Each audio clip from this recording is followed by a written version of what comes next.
ഇത് അസൂയാണ്, മുഴുത്ത അസൂയ. ഇത്രയും വലിയൊരു രാജകുടുംബത്തിൽ നിന്ന് കാണാൻ അതിസുന്ദരിയായ ഒരു പെൺകുട്ടിയെ കൂട്ടുകാരന് കിട്ടുമെന്ന് അറിഞ്ഞപ്പോ അവന് സഹിക്കാൻ വയ്യ. ആ പെൺകുട്ടിക്കാണ് കണക്കില്ലാത്ത സ്വത്ത്. അതിനി അരവിന്ദന്റെയും കൂടി ആകാൻ പോവല്ലേ. എത്ര ആത്മാർത്ഥമുള്ള സുഹൃത്തുക്കളാണെങ്കിലും ഇതൊന്നും ആർക്കും സഹിക്കാൻ പറ്റില്ല. എനിക്കാണ് സഹിക്കാനേ പറ്റില്ല. ഏയ്, അങ്ങനെയൊന്നും ചിന്തിക്കുകയും പ്രവർത്തിക്കുകയും ചെയ്യുന്ന ആളല്ല ചന്തു. ചന്തുവിനെ ഞങ്ങൾക്കറിയാം. അല്ലെങ്കിൽ പിന്നെ ഈ കല്യാണം നടക്കരുതെന്ന് അവൻ എന്താ ഇത്ര വാശി?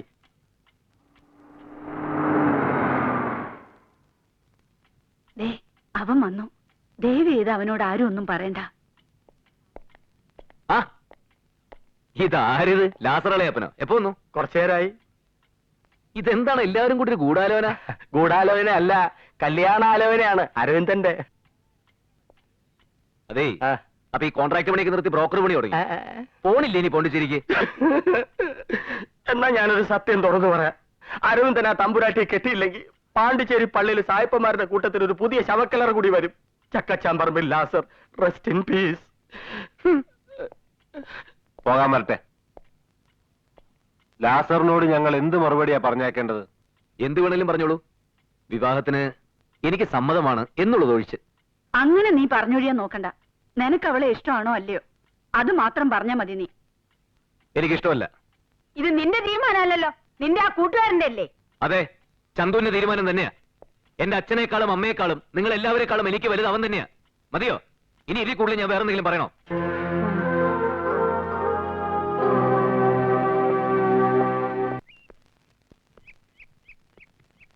ഇത് കുറെ നേരമായല്ലോ.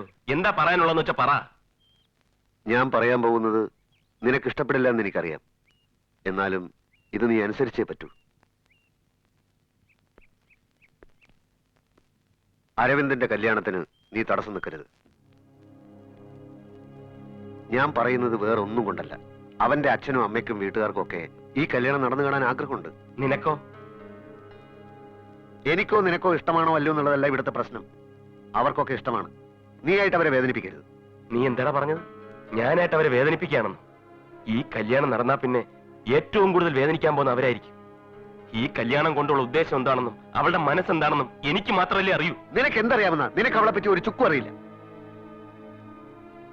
നീ മനസ്സിലാക്കാത്ത ഒരു സത്യം ഞാൻ ഇനി തുറന്നു പറയാം. അരവിന്ദനും അവളെ ഇഷ്ടമാണ്.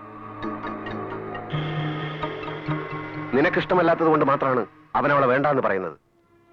അവളോട് ഇനി എത്ര ഇഷ്ടമുണ്ടെങ്കിലും നിനക്ക് വേണ്ടി അവൻ അവളെ മറക്കും എന്നേക്കുമായിട്ട്. പക്ഷെ പിന്നീട് ഒരിക്കലും മറ്റൊരു കല്യാണത്തിന് അവൻ സമ്മതിച്ചെന്ന് വരില്ല. അന്ന് എനിക്കും നിനക്കും ആർക്കും അവനെ നിർബന്ധിക്കാൻ അവകാശം ഉണ്ടാവില്ല.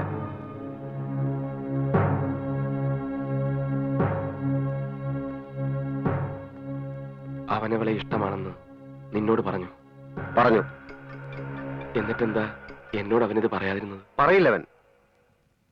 നിനക്കിഷ്ടമില്ലാത്തതൊന്നും അവൻ ചെയ്യുകയില്ല, പറയുകയില്ല.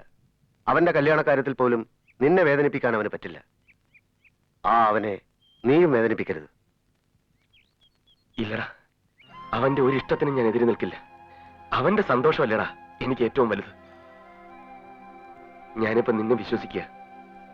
അവളുടെ മനസ്സ് മാറി അവൾ അവനെ ആത്മാർത്ഥമായി സ്നേഹിക്കുന്നുണ്ടെങ്കിൽ ഈ കല്യാണം നമ്മൾ മുന്നിൽ നിന്ന് നടത്തോടാ.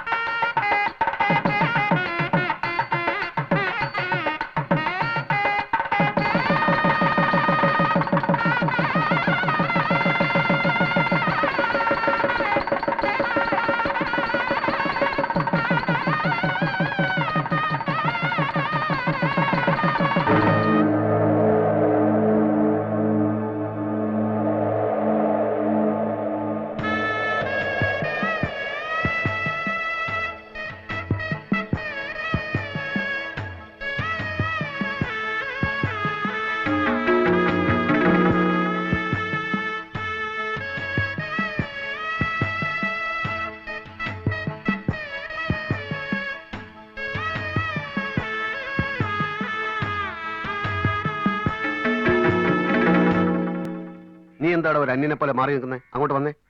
വേണ്ട, ഞാൻ പോവുക. അരവിന്ദൻ ചോദിച്ചാ ഞാൻ നാട്ടിലേക്ക് തിരിച്ചു പോയെന്ന് പറഞ്ഞാൽ മതി. എന്താണ് ഇതൊക്കെ? വേണ്ടാത്ത കാര്യങ്ങളൊക്കെ നിന്റെ മനസ്സിന്ന് കളഞ്ഞ ആദ്യം. ജോയി, ഞാൻ പേടിച്ചു തന്നെ സംഭവിക്കാൻ പോവുക.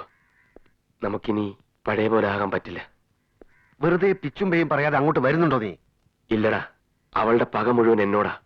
അതുകൊണ്ട് ഞാനിനി ഇവിടെ നിൽക്കാൻ പാടില്ല. ഞാൻ അവനോടൊപ്പം ഉണ്ടാകുന്ന ഓരോ നിമിഷവും അരവിന്ദന് വേദന മാത്രമേ ഉണ്ടാവൂ. നമുക്ക് അവന്റെ സന്തോഷമല്ലേടാ വേണ്ടത്.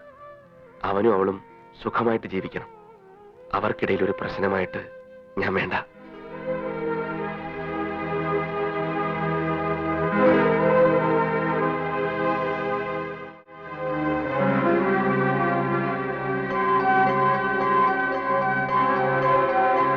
എന്തൊക്കെ പറഞ്ഞാലും ശരി, ചന്തുവിനെ പോകാൻ നീ സമ്മതിക്കരുതായിരുന്നു.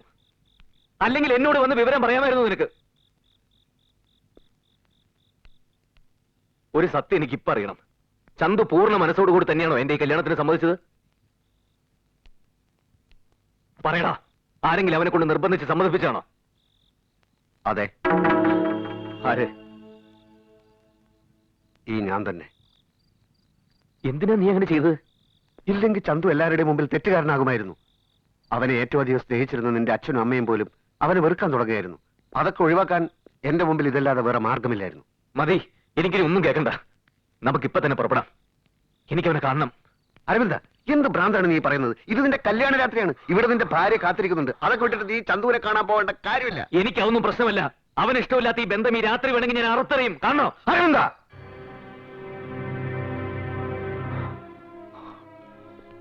നീ ഇങ്ങനെയൊന്നും പറയാൻ പാടില്ല.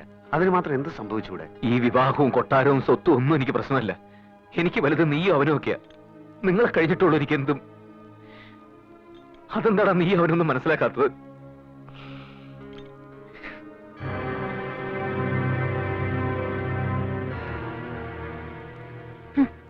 കണ്ടില്ലേ, നീ കരുതിയതിലുമൊക്കെ എത്രയോ ശക്തരാണ് പപ്പി നിന്റെ എതിരാളികൾ. വാശിയും വൈരാഗ്യവും കൊണ്ട് ഒരിക്കലും നിനക്ക് അവരെ തോൽപ്പിക്കാൻ പറ്റില്ല. സ്നേഹം കൊണ്ട് മാത്രമേ അത് സാധിക്കൂ. നീ നിന്റെ ഭർത്താവിനെ സ്നേഹിക്കണം. സ്നേഹം കൊണ്ട് അവനെ വീർപ്പ് മുട്ടിക്കണം. എങ്കിലേ നിനക്കവനെ നിന്റെ വഴിക്ക് കൊണ്ടുവരാൻ പറ്റൂ.